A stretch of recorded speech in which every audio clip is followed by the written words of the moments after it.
بسم اللہ الرحمن الرحیم۔ اسلامی تاریخ 13 شعبان المعظم، حضرت سلمان فارسی رضی اللہ تعالیٰ عنہ، حضرت سلمان فارسی رضی اللہ تعالیٰ عنہ اصفہان کے قریب جیان نامی کے گاؤں کے رہنے والے تھے۔ آپ کے والد وہاں کے سردار تھے جن کا مذہب مجوسیت تھا، یعنی آگ کی پوجا کرنے والے، اس لیے آگ کی پوجا کرتے تھے۔ حضرت سلمان رضی اللہ تعالیٰ عنہ کے والد ان کو کہیں جانے نہیں دیتے تھے۔ ایک مرتبہ ان کا باہر جانا ہوا، انہوں نے گرجا گھر میں عیسائیوں کو عبادت کرتے دیکھا، انہیں عیسائیوں کا مذہب پسند آیا۔ حضرت سلمان فارسی رضی اللہ تعالیٰ عنہ کو ان کے والد گھر سے باہر نہیں جانے دیتے تھے، لیکن ایک مرتبہ کا اتفاق یہ ہوا کہ حضرت سلمان رضی اللہ تعالیٰ عنہ باہر گئے اور دیکھا کہ گرجا گھر کے اندر لوگ عبادت کر رہے ہیں، تو مذہب پسند آیا اور عیسائیت اختیار کی، مگر دینی اعتبار سے مطمئن نہیں تھے، دل کے اندر سکون نہیں تھا۔ دین حق کی تلاش میں وہ اصفہان سے شام آئے، ملک شام، کچھ عرصہ یہاں قیام رہا، پھر موصل نامی شہر میں پہنچے جو عراق کے اندر ہے۔ وہاں ایک پادری کی خدمت میں چند سال رہے، پھر وہاں سے دوسرے شہر نصیبین میں ایک پادری کی خدمت میں رہے، وہاں سے عموریہ نامی شہر میں ایک گرجا گھر میں رہے۔ یہاں کے پادری سے معلوم ہوا کہ عرب میں آخری نبی کے ظہور کا وقت قریب ہے، نبی آخر الزمان رحمت للعالمین صلی اللہ علیہ وسلم کی آمد کی اطلاع ملی کو۔ وہاں ایک قافلے کے ساتھ عرب روانہ ہوئے، قافلے والوں نے دھوکہ دیا اور غلام بنا کر ایک یہودی کے ہاتھ بیچ دیا۔ حضرت سلمان فارسی رضی اللہ تعالیٰ عنہ کو فروخت کر دیا۔ اس یہودی کے ذریعے مدینہ پہنچے۔ حضور اکرم صلی اللہ علیہ وسلم جب ہجرت فرما کر مدینہ منورہ تشریف لائے تو حضرت سلمان فارسی رضی اللہ تعالیٰ عنہ نے اسلام قبول کر لیا، دل کو سکون اور اطمینان ملا۔ حضور اکرم صلی اللہ علیہ وسلم نے حضرت ابو درداء رضی اللہ تعالیٰ عنہ کو ان کا دینی بھائی بنایا تھا، یہ آپ کے دینی بھائی ہیں۔ حضور اکرم صلی اللہ علیہ وسلم نے فرمایا جنت 3 آدمیوں کو بہت چاہتی ہے، ایک حضرت علی رضی اللہ تعالیٰ عنہ کو، ایک عمار رضی اللہ تعالیٰ عنہ کو، اور ایک سلمان فارسی رضی اللہ تعالیٰ عنہ کو۔ سلمان فارسی کیوں کہتے ہیں؟ نام ان کا سلمان ہے لیکن فارس کے رہنے والے تھے۔ جیسے کوئی آدمی بنگلور کا رہنے والا، اس کو پوچھتے کہاں سے آئے بھائی، وہ بولے گا بنگلوری، اپنے نام کے ساتھ لگا کر کہے گا۔ حضرت سلمان رضی اللہ تعالیٰ عنہ بہت علم والے تھے، بڑے بڑے صحابہ ان کے علم کے معترف تھے۔ حضرت عمر رضی اللہ تعالیٰ عنہ نے ان کو عراق کا گورنر بنایا تھا، حضرت سلمان فارسی رضی اللہ تعالیٰ عنہ کو، لیکن ان کی زندگی میں وہی سادگی باقی رہی جو پہلے تھے۔ حضرت سلمان فارسی رضی اللہ تعالیٰ عنہ کا انتقال 35 ہجری میں ہوا۔ اللہ کی قدرت، ایک پرندہ ہے جس کا نام ہے ہدہد، قرآن کریم کے 19ویں پارے میں اس کا نام آیا ہے وَتَفَقَّدَ الطَّيْرَ فَقَالَ مَا لِيَ لَا أَرَى الْهُدْهُدَ۔ حضرت سلیمان علیہ السلام کو اس نے ملک سبا کی جو بلقیس ایک ملکہ تھی اس کی اطلاع لا کر دی تھی۔ اللہ تعالیٰ نے خوبصورت اور عجیب و غریب ہدہد نام کا ایک پرندہ پیدا کیا، اس کے سر پر خوبصورت سا تاج ہوتا ہے، پر میں بیل بوٹے کی نقش و نگاری ہوتی ہے، اس کے جو پر ہے کہ دیکھنے والا دیکھتا ہی رہ جائے اور نگاہ نہ ہٹے۔ چونچ ایسی بنائی کہ مضبوط سے مضبوط درخت کو کھول کر اپنا گھونسلہ بنا لیتا ہے جھاڑ کے اندر۔ عجیب بات یہ ہے کہ اس پرندے کو اللہ تعالیٰ نے انجینئرنگ کا ہنر دیا ہے کہ کہاں کس زمین کے اندر اور کتنی گہرائی میں پانی ہے، اس پرندے کو معلوم ہے، وہ بتا دیتا ہے۔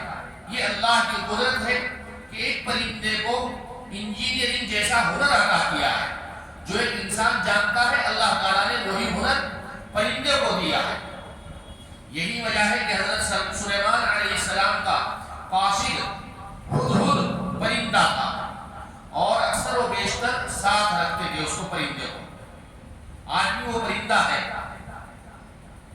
ایک فرض کے بارے میں جماعت سے نماز نہ پڑھنا، حضرت عبداللہ بن عباس رضی اللہ تعالیٰ عنہ سے کسی نے پوچھا کہ ایک شخص دن بھر روزہ رکھتا ہے اور رات بھر نفلیں پڑھتا ہے مگر جمعہ اور جماعت میں شریک نہیں ہوتا، جمعہ کی نماز بھی جماعت سے نہیں پڑھتا اور باقی نمازیں بھی جماعت سے نہیں پڑھتا، اس کے متعلق کیا حکم ہے؟ انہوں نے فرمایا یہ شخص جہنمی ہے۔ اللہ ہماری حفاظت فرمائے۔ مجبوری میں ہے، کہیں سفر میں ہے تو بات الگ ہے، لیکن صحت مند ہونے کے باوجود ہم دیکھتے ہیں کہ بہت سارے کچھ لوگ ایسے ہیں جو ایسے وقت میں آتے دونوں نمازیں ایک ساتھ مل کر پڑھ لیتے ہیں، اور ایسے بھی لوگ ہیں جو جمعہ کی نماز بغیر جماعت کے آ کر پڑھتے ہیں، جماعت ہو جاتی ہے اس کے بعد آتے ہیں، جبکہ وہ مالک ہیں، نوکر نہیں۔ اللہ ان کو سمجھ نصیب فرمائے۔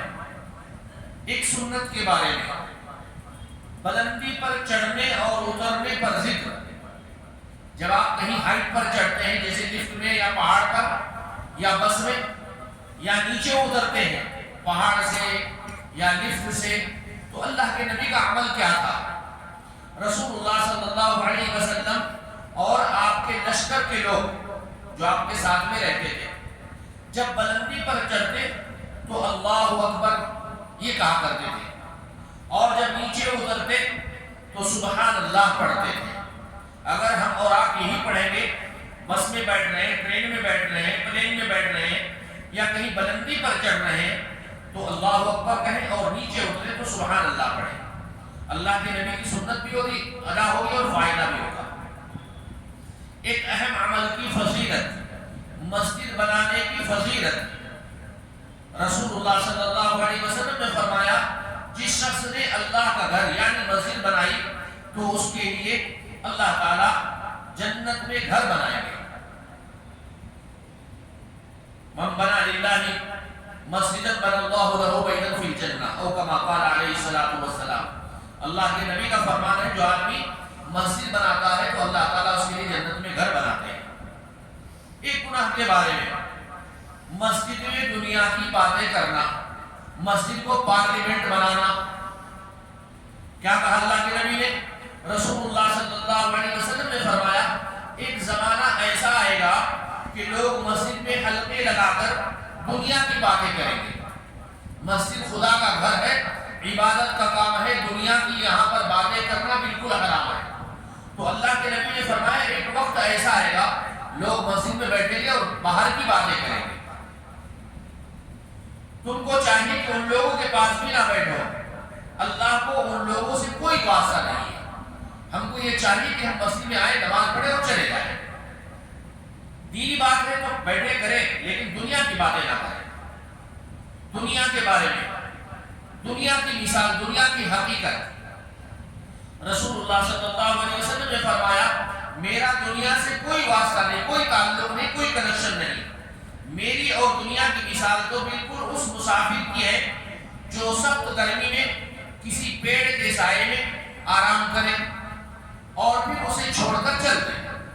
دھوپ کم ہو گئی، اپنا جو کپڑا بچھایا تھا وہ اٹھا کر سمیٹ کر چل دیا۔ بس دنیا کی مثال ایسی بتلائی اللہ کے نبی۔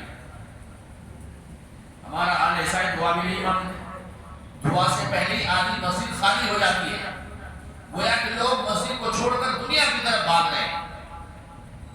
آخرت کے بارے میں، اہل جہنم کا حال قرآن میں اللہ تعالیٰ فرماتے ہیں جو لوگ منکر ہیں یعنی کافر لوگ، ان کے لیے دوزخ کی آگ ہے، نہ تو ان پر موت ہی کا حکم کیا جائے گا کہ وہ مر جائیں، اور نہ دوزخ کا عذاب ہی ان سے ہلکا کیا جائے گا، نہ ان کو موت آئے گی نہ عذاب ہلکا ہوگا۔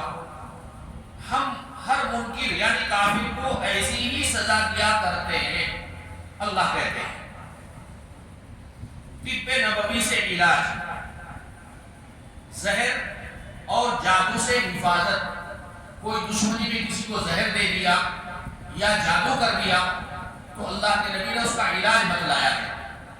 رسول اللہ صلی اللہ علیہ وسلم نے فرمایا جو شخص صبح بغیر کچھ کھائے پیے صبح نماز پڑھ لی ہے، نہ چائے پیے نہ کافی پیے، بلکہ کیا کرنا ہے اس کو مدینہ المنورہ کی 7 کھجوریں، عجوا کھجور، مدینہ منورہ کی عجوا کھجور مدینے کے اندر ہی ہوتی ہے، اور مدینے کے اندر بھی عجوا کھجور یاد رکھے حدود حرم کے اندر کی کھجوریں ملتی ہیں۔ وہ عجوا آپ کو سب جگہ پر ملے گی، لیکن آپ وہاں پر یوں کہنا ہے کہ بھائی ہم کو حدود حرم کی چاہیے، جہاں تک مدینہ منورہ کی حد ہے اس کے اندر جو کھجوریں عجوا پیدا ہوگی وہ کھجوریں لینا ہے انشاءاللہ۔